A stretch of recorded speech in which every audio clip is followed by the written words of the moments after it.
Hello, hello. I guess it shows that I am live right now.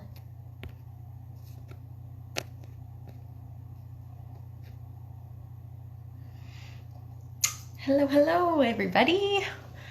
I'm just starting this live, shows that I am live right now. So, hello to everybody. So, to be fair, waving all at you guys. Thank you for joining in. I am so excited. I feel like a little kid on Christmas, if that makes sense.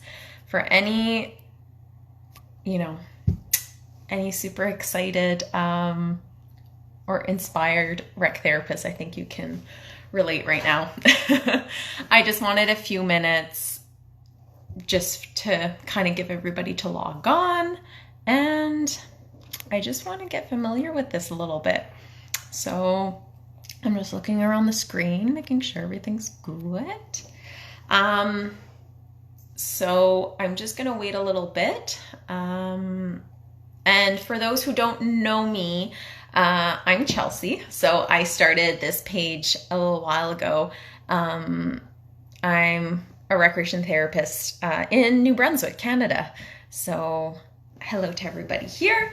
And I decided, oh, what the heck? Kate is here. Perfect. So I can join her in Go Live with, let me make this work.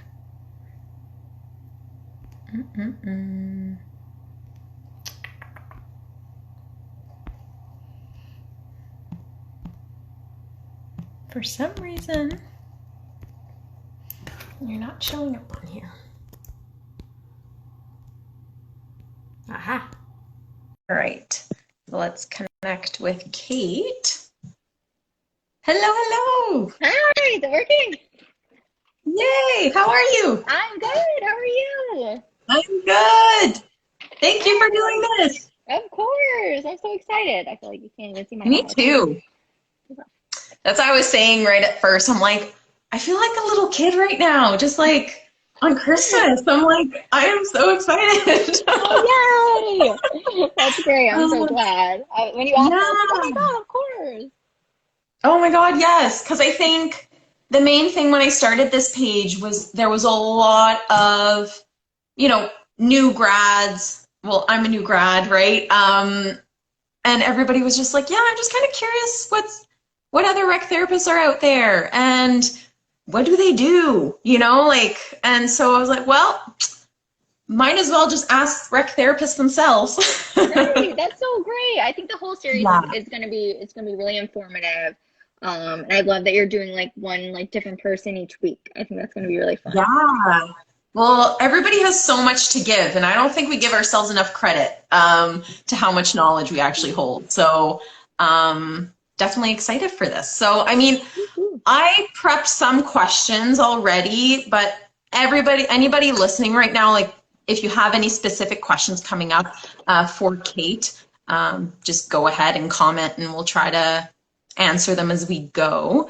So I guess, so people who don't know you are kind of an introduction. You can kind of introduce yourself quickly and what you do as a rec therapist. Yeah. Yeah. Okay. So, hi everybody. If you're tuning in, I'm assuming you know I run the blog website, What the Rec, which is kind of tailored to recreation and activities professionals in geriatric healthcare, and an array of other things like volunteer management, things that are in my scope. So I have a little bit of a different background. I didn't start off as somebody who was in TR. So I actually started off my undergrad in human development. That's what my undergrad degree is in. I got a certification in recreation therapy from SUNY Cortland in New York. And then I got my master's degree in nonprofit management because I was really interested more in how to do like program development, volunteer management, Mm. creating those kinds of programs and fundraising for facilities. So I have like my toe dipped into a bunch of different areas, Yeah. but I like kind of talking about them all.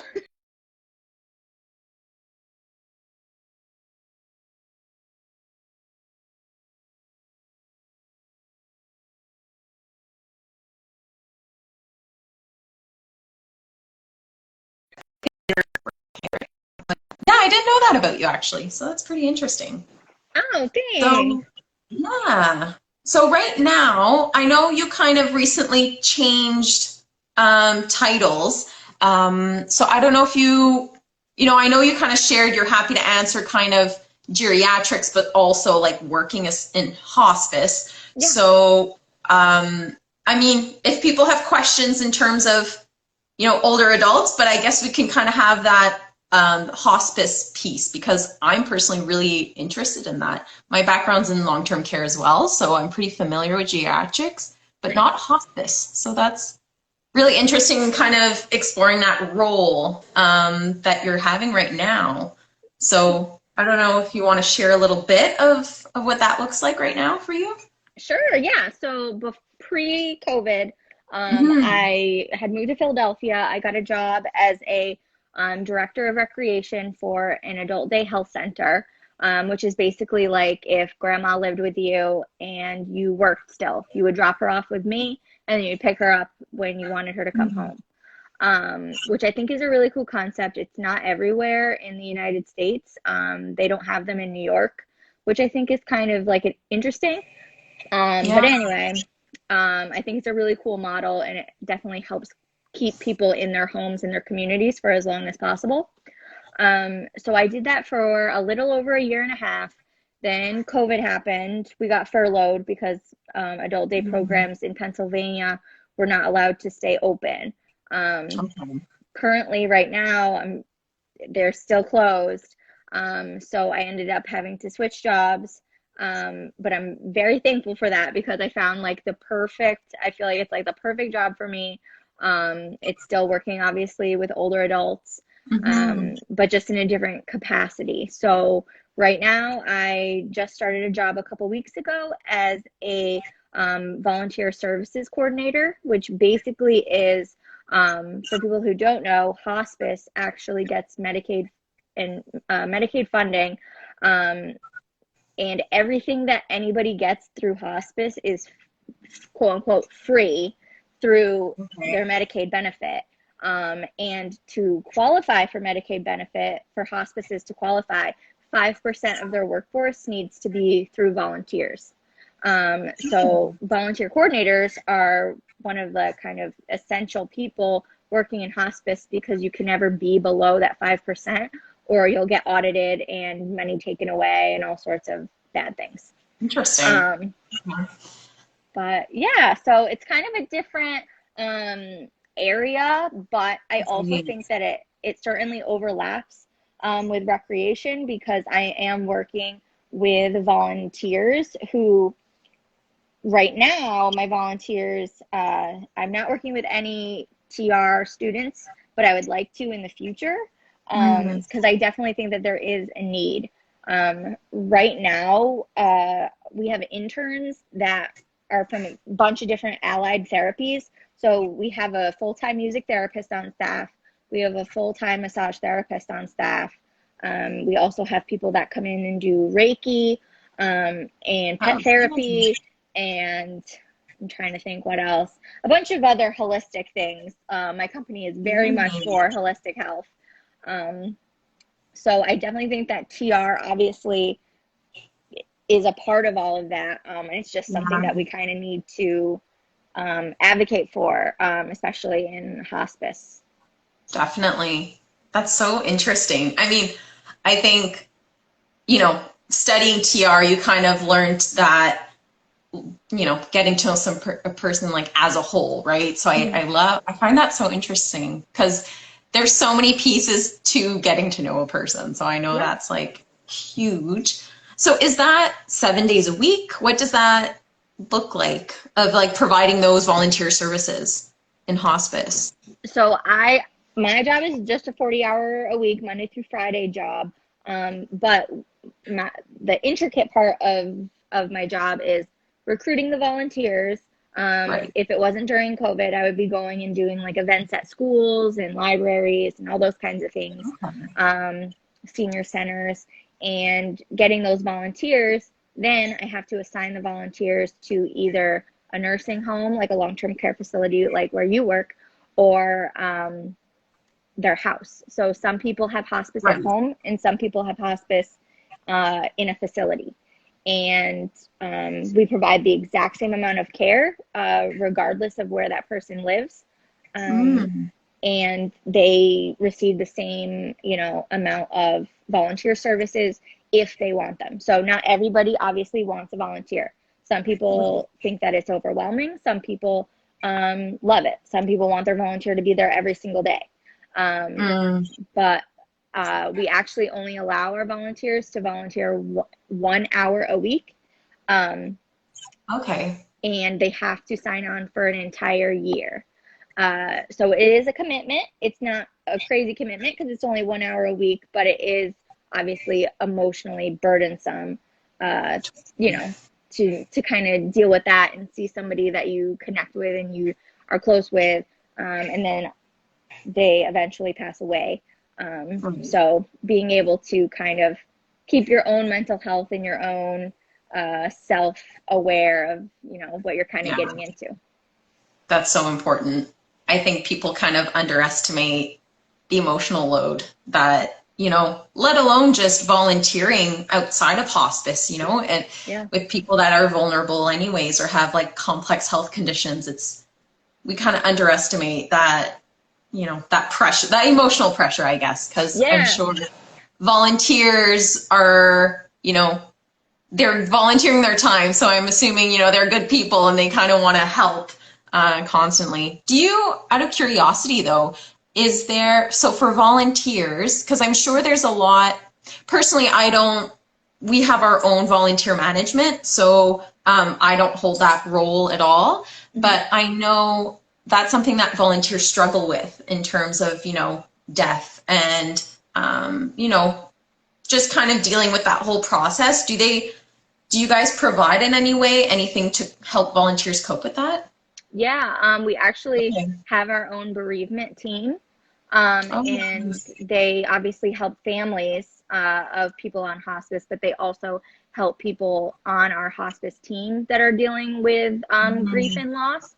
And you can they're social workers, and they're the most amazing, like, heartfelt people I have ever met in my life. My grandfather just passed away, and the bereavement Mhm. team was like, please come to our office. Like, if you need anything, like, Oh, that's so they're sweet. so wonderful. So definitely once, if somebody's been working with someone for over a year, even a few months, you make a connection with them. And once they pass away, kind of the volunteer coordinator is kind of on the front lines of making sure that, at least I try to make sure that the person knows that, hey, your member is transitioning. You might want to go visit them before next week to say goodbye. Right. And sometimes people do, sometimes people don't, but I like to give them that option. Um, Oh, because that's really sweet. sometimes, people can't deal with the active dying process, and sometimes people can. Right. And it all depends on the person.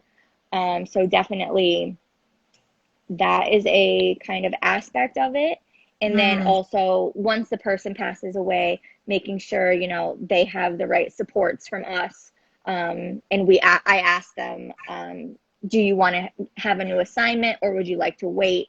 Um, because, they're allowed to grieve just like anybody else is allowed to grieve.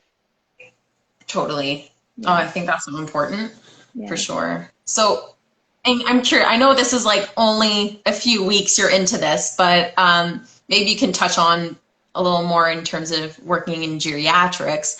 Yeah. But is there like anything that you've learned like the most interesting about working with that population that you would want to share? Yeah, I mean, I've always loved geriatrics. Mm. It has been like my go-to since I was in undergrad. Uh, but probably the best things that I personally love is just like making that kind of connection and like seeing those same people every day. That was my favorite part of working at adult day centers, Right. was like I had like 40 elderly people who were just like, they were like my peeps. Like, I hung out with them Yeah. all day long. Um, you know, I know I have to do a lot of training for people that don't understand like dementia and those kinds of things. And I always Right. think it's kind of funny because I've been around it so often that I'm just like, oh yeah, like not everybody is used to this. I'm like, you just keep answering the question. Like it's fine. Like they're not going to remember in Right. 5 minutes, but like who cares? Like just Yeah. like go with the flow. I love like when they ask like crazy things or like they say the same thing over and over and over. Like I think it is the most hilarious thing, and I love it. That's awesome. Yeah, because it's definitely not everybody that could love it, Yeah, that would have that patience definitely to just be like, oh, it's no big deal. I'll just repeat myself like over and yeah, over and over yeah, again. But yeah. I yeah, used to have I can definitely relate to that. yeah. It is the story and like just like the stories that you can tell Right. about. I mean, you can tell stories about any population, but with geriatrics, I just think like they live so long that they're just like whatever. Like I can say whatever I want, and it's Right. Yeah. I love it. Yeah. One thing I love too was because I was kind of similar. Like I don't work in long-term care anymore. I totally Oh, like switched over the last year. But yeah, since like before being an undergrad. But I just loved how, they're older. They know who they are.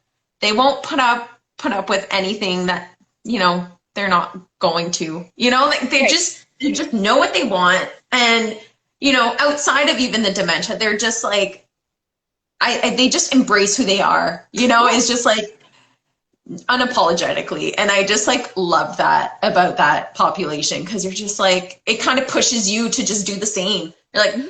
all right, well, either take it or leave it. I'll show up the way I am. And I feel like that was really something that like lights people up a little bit. Yeah, I agree. And I Mhm. think as like practitioners, I think that's definitely something that people also need to remember and realize is that when you are 70, 80, 90, 100 years old, you are not going to change your personality just because like a 25-year-old wants you to play cards Yes. or wants you to I don't know, do something. And they might not, and another thing is like they might not have had like the most leisure lifestyle when they were younger, Right. especially women of, the 1940s and 50s. They didn't really get that kind of privilege. Mm, So making sure that, we're like, oh, they don't want to do anything, like they don't like anything, just making sure that we kind of are like maybe they just like sitting and chatting because that's what they used to do exactly. with their Yeah. girlfriends. They used to sit and like drink Manhattans and Yeah. gossip about the other neighborhood ladies. Like, Mm. Yeah. And I think that's so reflective, like you said, like I feel like that's so reflective in any population you work with, though. Like as a clinician, it's not about you. It's not about what you want to provide to the person. You think, I'm guilty of this. I catch myself sometimes of like, I have an ideal intervention and I'm like, but this would be so good. And it's like, you have to do it specific to the person. right. This is like person-centered care. You got to remind yourself of like really having, okay, what's their background here? Like you said, they're not going to change after having a habit of, you know, 50 plus years for Right. sure. Yeah. So do you have like any specific intervention that's your favorite, or even just common interventions that you would normally do with this population? Either, previously just general adult day program, or if you want to share just hospice. Yeah. Yeah. So Whatever you have to share. in my current role, I don't have any interventions aren't really my scope. Right. But I would like to eventually be able to get TR interns or volunteers onto my team, because I think that being able to figure out what those people did like to do and still like to do, because again, Mhm. just because you are dying does not mean that you are not still living. Um, I love and that. you still like all the things that you liked prior to being on hospice, right? Like you still like dogs, you still like nature, you still like playing cards, you still like all these things. But we just have to now adapt them to where they are now. Um, so being able to have recreation therapists on staff to say, hey, I'm going to use, this, busy bag of stuff, but that busy bag for that person is tailored exactly to that person, what they like, their wants, their needs, what their dying wishes are, things like that. I think is really, really, really crucial. Um, Right. but prior to my current role, working in adult day, I did try to do a lot of specific interventions for the different populations that were in, the geriatric setting. So I definitely had people that were more higher stage dementia, that did a lot of tactile things. Um, Mhm. Tables where, like, the goal is Miss X is going to be able to open up her hand 5 times within the next half hour. Um, Right.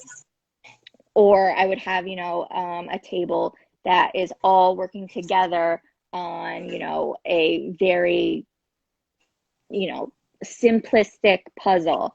And the goal then would be either collaborative working, because a lot of the times they did not want to work together. Yeah. But you still work on those skills even at old age.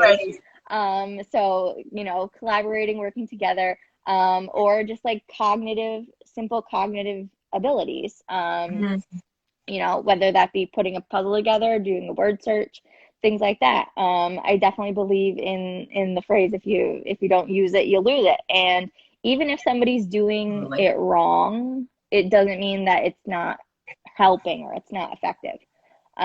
So just because you give somebody a crossword puzzle because they used to love crossword puzzles, right? But they're doing it wrong now, doesn't mean that it's not helping or it's not effective in any way. Right. That's still like a comfort to them. Mm. Yeah, I Oh, love it looks that. like we have a question. Yeah, you have a Oh, question. in your adult day program experience, did you do a lot of work with skill building and goal reaching, or was it generic activities? Okay, so in my role, I was specifically, as the director, I was honestly mostly just supposed to be putting together the programs for Mhm. my nursing assistants to do as large group programs. I personally was not a fan of that model.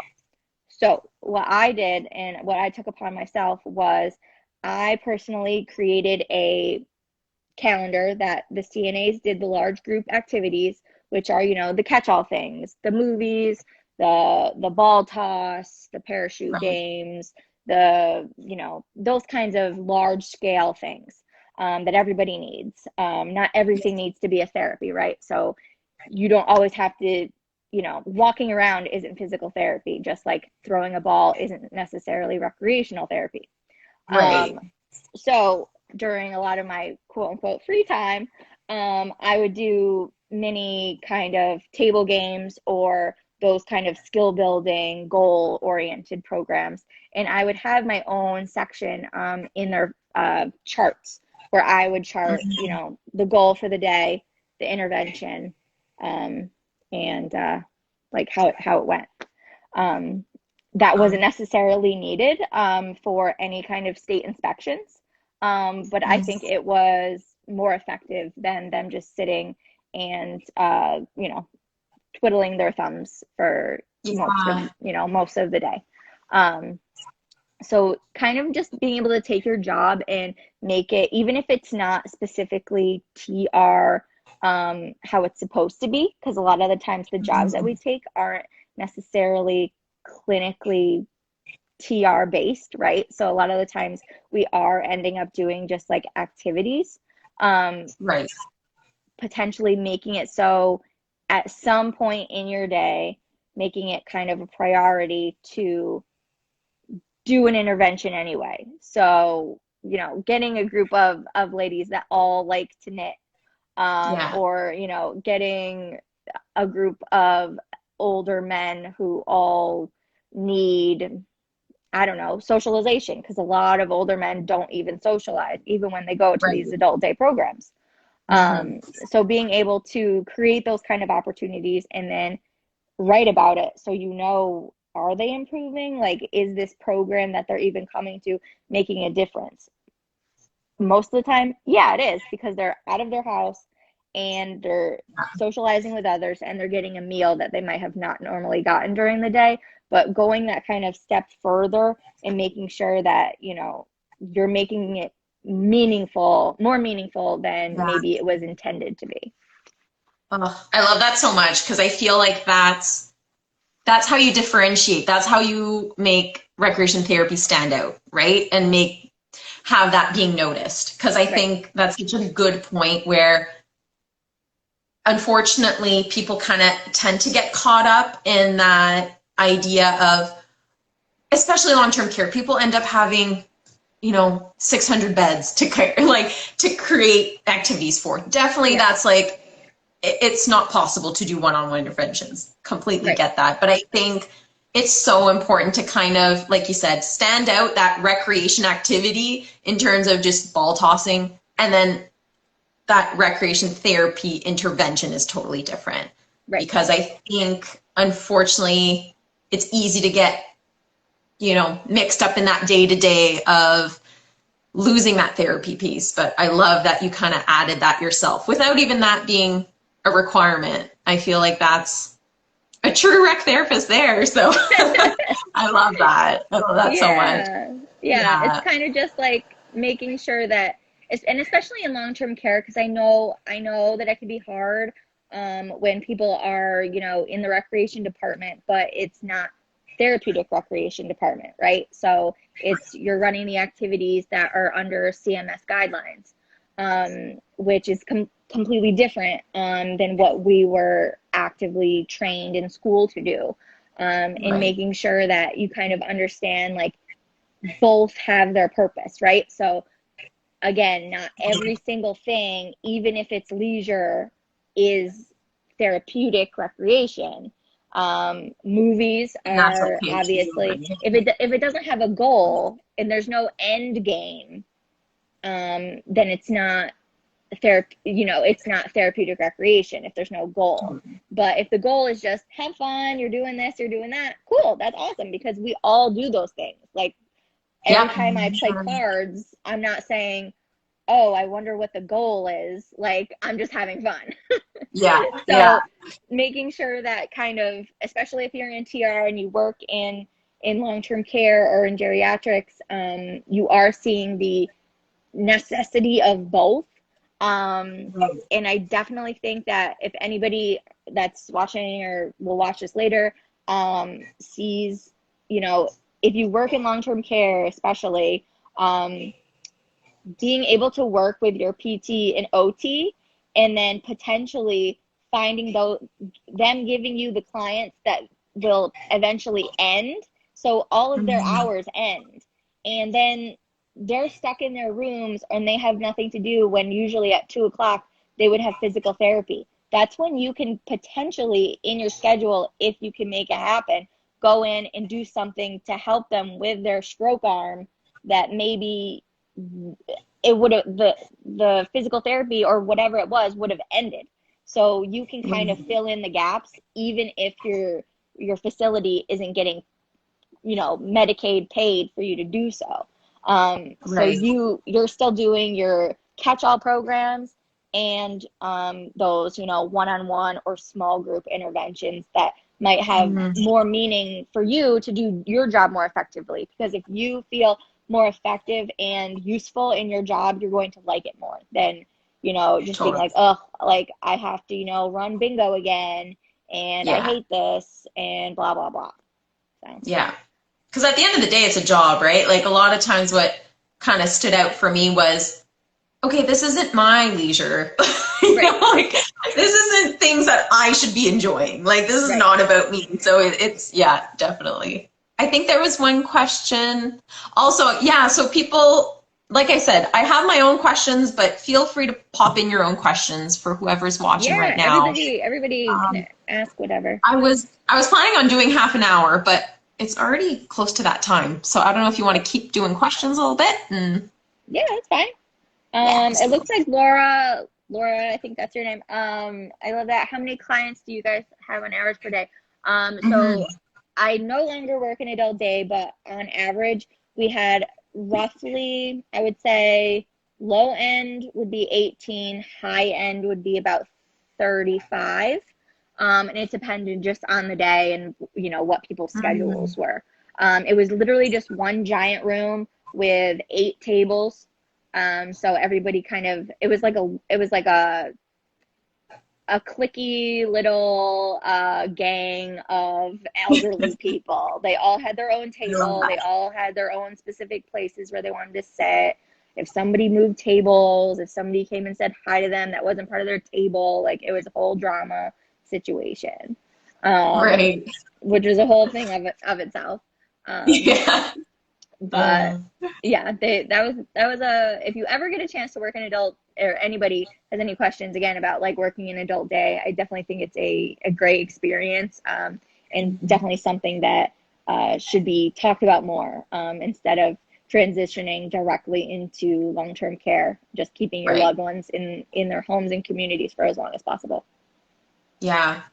Actually, what I thought was interesting too, when you shared about hospice, because again, that's new to me as well, to kind of just be familiar with the services, was that it's like anywhere the person is. So Mhm. I kind of, I think I might be wrong, but in my head, people might have the same idea of, hospice. Okay, it's like a mini hospital where everybody kind of has their own bed, and that's where they stay. But so I didn't know you would do like outreaches, like go to people's houses. So Yeah, that's yeah. interesting. So Yeah. hospice isn't a place. There is no such Yeah. thing as like a hospice place. Hospice is a service for wherever you Right. are. So hospice is a benefit that anybody, at least in America, I'm not sure how it is in Canada, um, uh, that you pay into Medicaid all your life, right? You pay. Once you potentially need hospice services, it automatically kicks in. So if you Okay. qualify, so you have to reach like all these different criteria to obtain hospice benefits. Most people on hospice are at a life stage where you are potentially living less than 6 months. But sometimes people can be on hospice for over a year. Right. We have people on our services that are on our service but have kind of plateaued, but they still qualify for services. And it's been a couple of years, so it Right. all kind of just depends where they are in that kind of the end stages of their life. But again, so hospice, at least my hospice that we work at, so we offer Right. obviously nursing services, chaplain services. So a chaplain will come and visit them once a week. Um, we also obviously volunteers, which can range from Mhm. patient visits, also family visits. So sometimes the people that are caring for them and their families are just so overwhelmed that they just need somebody that is not in the medical field to just sit and Right. talk to them. They do not Yeah. want to talk about what kind of drugs mom is on. They do not want to talk about any kind of medical jargon. They just need Yeah. somebody that is completely removed from the situation to just chat their ear off for an hour. Um, so volunteers, I'm trying to think. Social workers, everybody is assigned a social worker Mhm. um, that visits them at least twice a month, just to check in with the family, see how everybody's doing. Um, and who else is on the team? The music therapist. So every time Right. we onboard somebody, they get asked, would you like music therapy? Would you like massage therapy? And would you like a volunteer? And Mm. then they can decide, yes, yes, no, no to everything, yes to everything. And everything is free. It already is included. So, Okay. which is really great. And then we also, offer other things like pet therapy visits, and we recently started doing a veteran program. So I'm hopefully going to be doing like a seminar at our local VA to try and get veterans to volunteer for hospice for other veterans who are on Oh, hospice, that's great. Very which nice. I think is going to be really, really, really great. Oh, totally. Because there's that piece of social support's one thing, but that connectedness piece of just having that familiarity to know what somebody's has gone through Right. is huge. Yeah, I love that. Yeah. Yeah, I definitely, I'm not sure for hospice here in Canada how that works. Yeah, I'm not knowledgeable in that field really in terms of those services, but anybody that I know, we have like kind of what we call extramural services in terms of, hey, Dan, in terms of, you know, it's free services and it's less like the holistic approach, if you will. It's much more like medical model Yeah. approach in terms of like, Yeah. which is super, it's valid, right? But I think that's definitely a piece it's growing slowly off of people. And I Yeah. think that's such the importance of our advocacy, because I think recreation therapy really embodies that and really is so person centered and doesn't embrace, too much. I feel like it's kind of, I'm biased, obviously, but it's kind of like that perfect medium, in No, terms of I medical can models and completely holistic agree. approach. Hmm. Yeah. So this is obviously the first hospice that I've ever worked in, but so our hospice is a very tiny grassroots organization that actually started because our founder, her father was on hospice and she didn't like her experience. And she kind of said, Mm, you know what, screw this. I'm going to start my own organization, and I'm going to provide all of the things that I wish that my dad had. So that's kind of where awesome. our program kind of stems from. So it's really all based on what is the need of this specific patient and how can we Right. make their end of life care as meaningful and painless and, Mm, you know, good as possible. Because obviously, I, I mean, on my site, on my Instagram, I am very much a advocate for dying well, having a good death, and I definitely think yes. RT can be combined in that, right? Because a lot of times, if we work in long-term care, we are those people that are going into those rooms, putting on that soothing music, Mm, doing those kinds of things that the families aren't there for. Um, and that's leisure, right? That's recreation. Like, I'm not going to put on hymns for somebody that is in end of life stages if I know that they're not Catholic. Um, so, really, all yeah. of those kinds of things really tie in together and making sure that end of life still has like meaning, because your end of life, is just as meaningful as the beginning of your life or the middle of your life. Totally. I love that. And I think I love that like that you share that because I think you're one of the rare ones I think that like really advocates for end of life, how you phrased it really really nicely in terms of just spending your last days the way you would like. I'm really badly paraphrasing this, but really enjoying your last days. It doesn't mean because you're dying you shouldn't enjoy the process. It can be sad, but it can always, having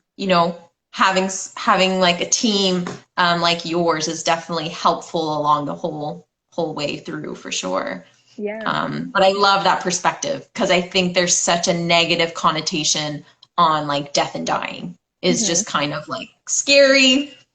dark hall to go through and people don't want to go there, right? But I think it's Yeah. such a beautiful thing to shine light on because it can be a beautiful experience, really, right? It's the way the person kind of wants to end their days. So I love that a lot. Yeah.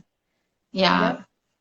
For Hmm. sure. I definitely, that's my whole spiel is, we're living all the way up until we're not, right? So we might as well provide the services that um help that person all the way up until the end.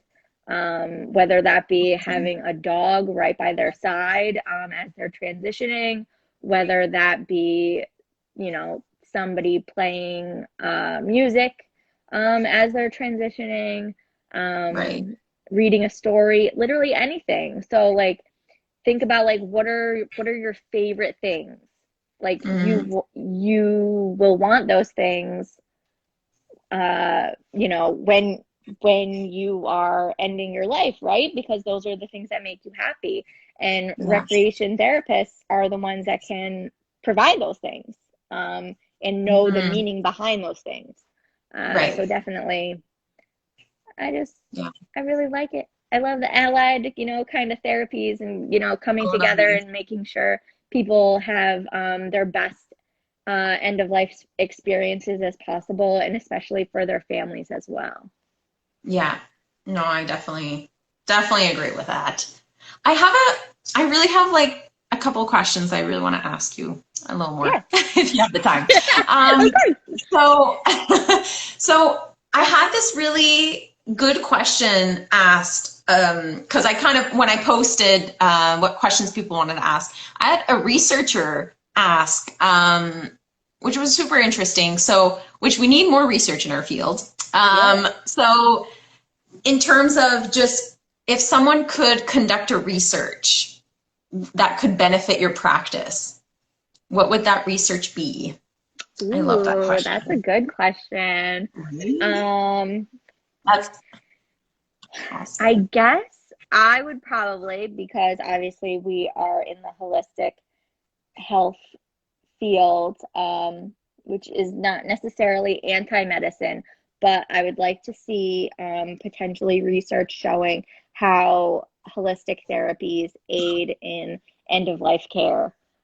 Mm, So whether that be, um, you know, I don't know how you can quantify or qualify a good death, but I definitely think it's possible to find research like that. And even if it's, interviewing families or doing something along those lines, showing that medical death, like I personally do not think that, well, I actually don't think it's a personal opinion. I think it's just a mm, fact that death is not a medical event and we shouldn't treat it as such. mm. Um, just because somebody is sick also doesn't mean that their death is medical. Everybody dies, right? So like it's not a medical event. It's just something that happens to us and happens Mhm. because like we die because we're alive, right? Like everything dies. Right. So Yeah. making sure that in like researching just how having a good death or having a good death experience or end of life, how I guess what am I trying to say? Like researching how a good end of life, you know, has a positive impact on, I don't know, positive impact Yeah. No, how the holistic, like, on yeah, life. I don't know. totally. I hear ya. I'm like trying to Yeah. think. I'm like, because I'm potentially I'm looking in. Well, I've been doing this for like the past like 3 years or whatever because I always want to be in school because I'm crazy. But I've been looking into getting my PhD in gerontology, so I'm like, oh, Oh, okay. Now amazing. now I'm like on the spot. Like, what is my thesis gonna be if Right. I actually apply? That's amazing. Yeah. Go for it. We need more we need more smarty pants like you Oh doing my doing some God, right? research. Yeah. Oh, that's Oh, great. No, and I think that's just a huge part of recreation therapy. It's you know, is the clinical aspect, but you know, the evidence-based practice behind it for sure, right? Like Right. it's huge. It's huge. Um, and then also good old COVID kind of changed everybody's plans. So I really wanted to kind of touch on that piece too. I kind of like too what you shared on your story as well, because given that it's a new position, you were job searching during COVID. So I find that probably a lot of people are in that same boat, being either you know, let go, or even just new grads looking for a job, and that's kind of looking scary right now. Yeah. So kind of like two pieces, kind of that job searching piece during COVID, how you navigated that, or any tips for anybody going through this, but and also how that impacted your job and how you kind of navigated through that as well in your interventions. Yeah. Yeah. So again, I was furloughed in March. We were told that we were going to come back to work in 2 weeks. Obviously, that didn't happen. Yeah. Then we were told a month, then we were told, oh, at the beginning of August. So it just was like a ongoing, like, ridiculousness, which I'm sure a lot of people are also experiencing. So I honestly didn't even start job searching until probably a month before I got my current position. Um, Mm. but I definitely think for people that are currently searching for jobs, make sure that your scope is, you don't, I would personally say that make sure you're not only Googling very specific niche roles, Mhm. right? So you want to maybe research just recreation jobs in general, or jobs in X field in general. And then kind of go from there and see, because there are tons of jobs in the healthcare field that you might not even realize or know about, because you might be only Googling therapeutic recreation or rec Right. therapy or whatever it may be, and then those jobs don't come up. So Yeah. kind of being open and thinking about, okay, what skills do I have that I want to put into another job, right? So when I started job searching, I knew that my favorite part of my job that I missed the most, besides having that one-on-one interaction with my members, was the volunteer management piece. I Mm. loved I loved onboarding interns. I loved finding volunteers. I loved going out into the community, talking to people at libraries, like handing out brochures. That was my jam.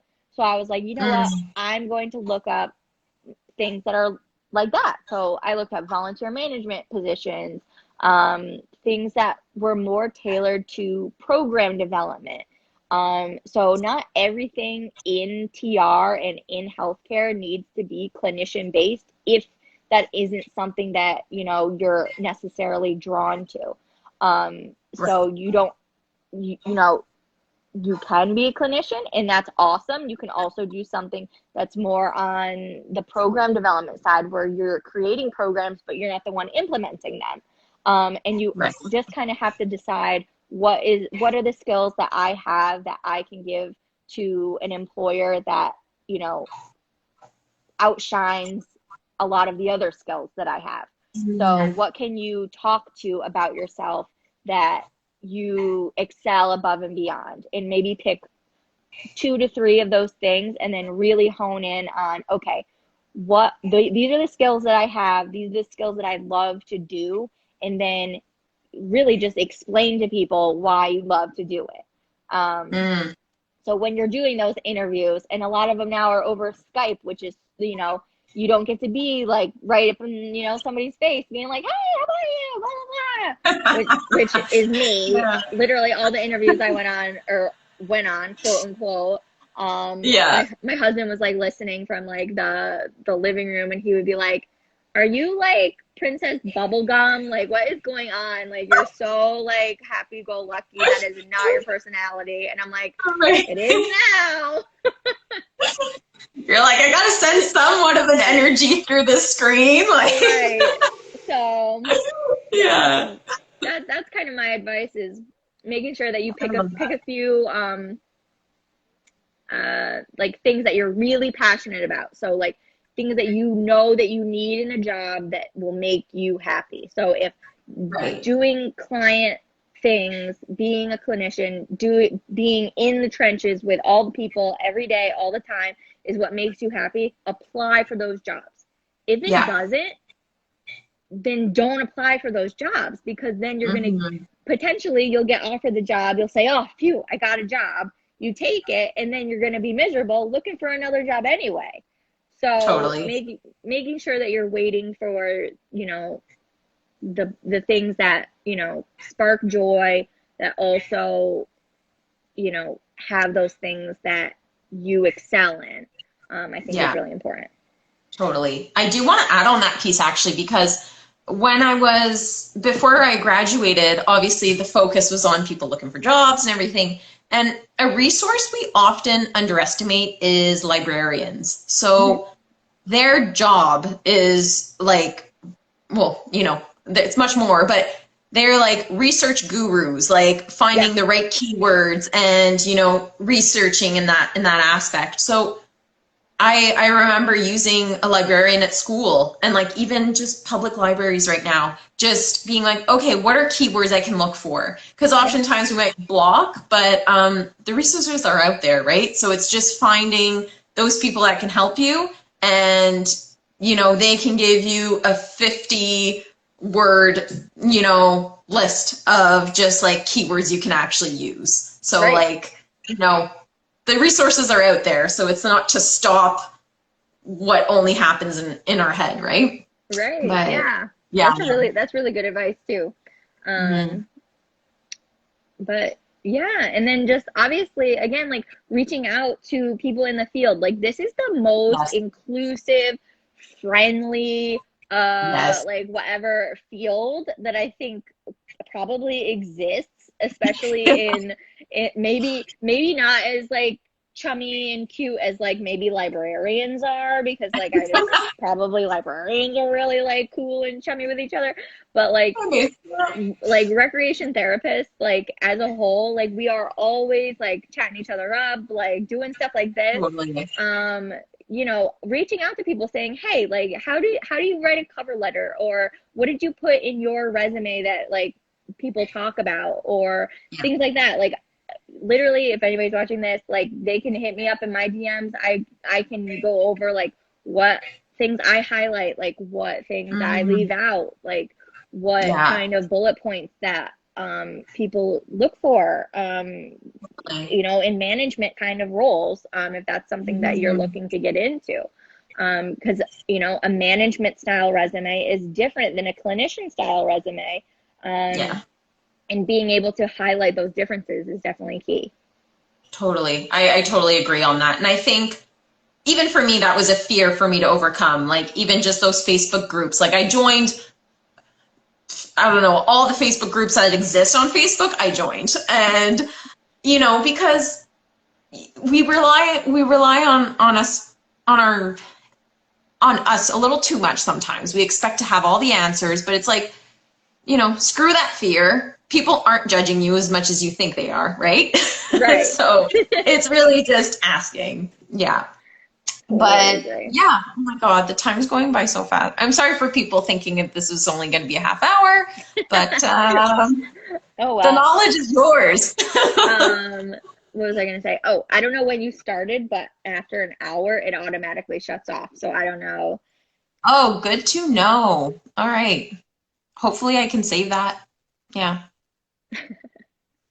we'll see. Um, But yeah. yeah, I guess we can kind of your last little pieces in terms of how you adapted during COVID. And then, yeah, I mean, you gave a lot of good advice, so I wouldn't finish with the piece of advice. But yeah, during COVID, lovely COVID, the gift that it gave us during this time to adapt. What that look like for you? Yeah. So really, I just kind of used. So I literally had a 4 month break in my life, which is crazy to think about, Yeah. that I was not working for that amount of time, and I also didn't really do anything. So being able to be okay with that, I think, is something Mhm. that a lot of us needed to understand and kind of get over. And making sure that understanding that being busy isn't equating with being important, Mhm. right? So Totally. you doing things every day, baking bread, having a new craft, or working every day, all of those things are obviously important, but it doesn't make you important, right? So like, or make you less important if you're not doing something that day. And that is Yes. something that I really had to come to terms with was, okay, uh, we're in the middle of a global pandemic. It's okay if my mental health is not at its prime. And it's okay if I just want to sit on the couch and vegetate because I have to like process what's going on. So being able to kind of navigate that and still do, our normal everyday things. How crazy was it to go grocery shopping in March? Like things like Right. that. And just being able to uh, kind of have a new normal, right? And just be able to do things. I started, getting back into my blog, and I started crafting more, and all of those things kind of just came organically after Right. I did take that break and was like, okay, like this is my new normal for right now. How can I make it the most effective and important for me? So, not for Mm. anybody else who's looking in at my life, more for me, my own mental health, and my own sanity. How will these days be meaningful for me? So, I Huh. definitely think that Yeah. that was something I had to kind of cope with. I love that so much. Like, I feel like that really sums up a lot of people during COVID. It's like, okay, this is your new normal, adapt. And it's like, can I wrap my head around this, please? Like, it's just, yeah, Right. that's awesome. Yeah. Yeah. But, oh my God, I'm so happy. Thank you for doing this. You're welcome. Thanks for having me, and thanks for Of everybody that asked course. questions and tuned in and Oh my whatever. God, yeah. Thank you, Um, thank you, thank you, everybody. yeah, Because I think, this is the only way we can kind of, advocate. And really, everybody has so much knowledge. Like, I've learned so much just from this, like, hour. So I just love this so much. awesome. Yeah, I love it too. Yeah. Um, And so I guess you yeah, can, I mean, you're on here. So, I mean, if your blog is What the Wreck as well, right? yes, yep, Okay, perfect. yeah. So So, it's pretty straightforward. I mean, I've been sharing it like crazy because I want to be like, check Kate out, woo. for Yeah, sure. so, So, yeah, if follow me, message me, send me an email, whatever you guys want to do. Um, I love connecting with other people. If you have any more questions about geriatrics, hospice, volunteer mhm. management, literally whatever, my DMs are always open. And I just love collaborating with all of you. And I'm very, very Yes, I love appreciative it. for you having me on tonight. Of course, yes. And same thing, like, again, this was my first live, so I hope this saves after I'm done. I And think it does. it should. But again, if anybody has any input or, anything or questions, DMs are always open for sure. So I love this so much. 11 Awesome. to go. I love Woo! this. Thank you so much for your time. All I right.